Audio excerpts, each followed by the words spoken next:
Magkano po yung ganito?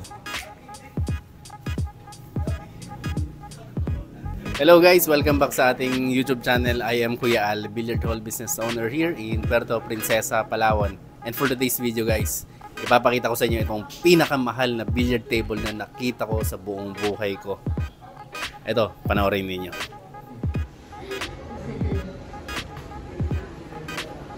Ang brand po niya ay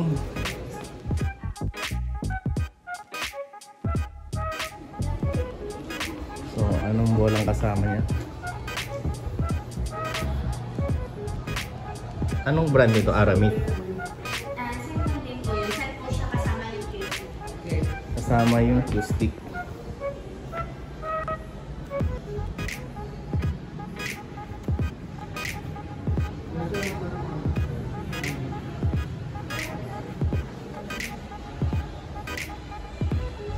Ayan guys. Packet niya, leather.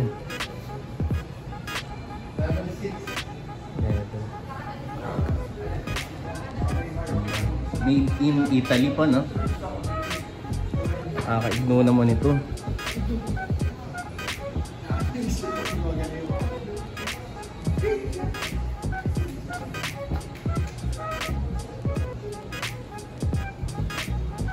Drop pocket. Glass.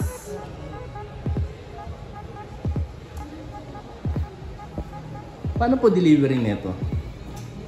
Actually, kapag yan po mismo, mga i-dismantle pa po siya. Kaya nga eh, 3 putol to na ba to eh? Tama ba? Or isang buo? Not sure po, hindi ko nakita yun.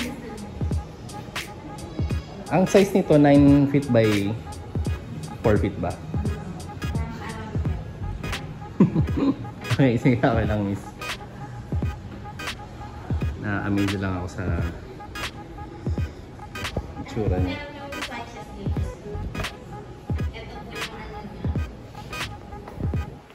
So, pwede rin po siyang customize sa wood. Ito yung smooth blondes. Yung, alin po to? Ito po yun yung tempered. Tempered, so pwedeng mamili ng kulay ng tempered glass.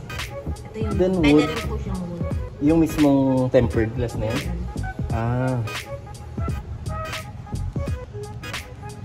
Empatia. Oh, Simonis nga. Simonis ang tapete.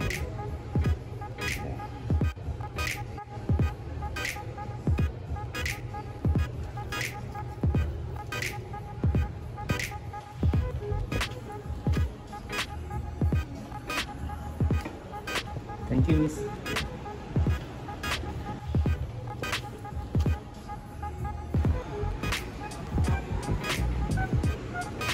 Ang brand nito is Empatia. Yung pangalan ng store nyo is Viceroy. Thank you, miss. Magkano po yung ganito? Wow, 3.8 million.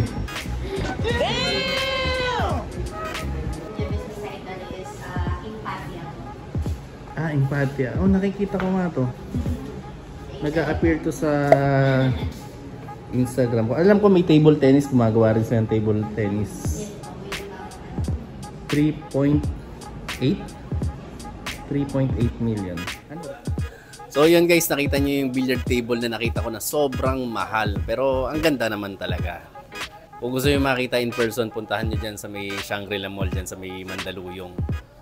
Kaya kung nagpaplano ka magtayo ng bilyaran, abay, baka dapat 5,000 ang per oras mo kung yun ang kukunin mong mesa.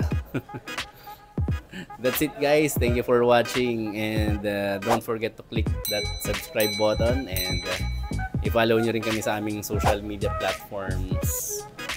And thank you for watching guys. See you po sa ating next video.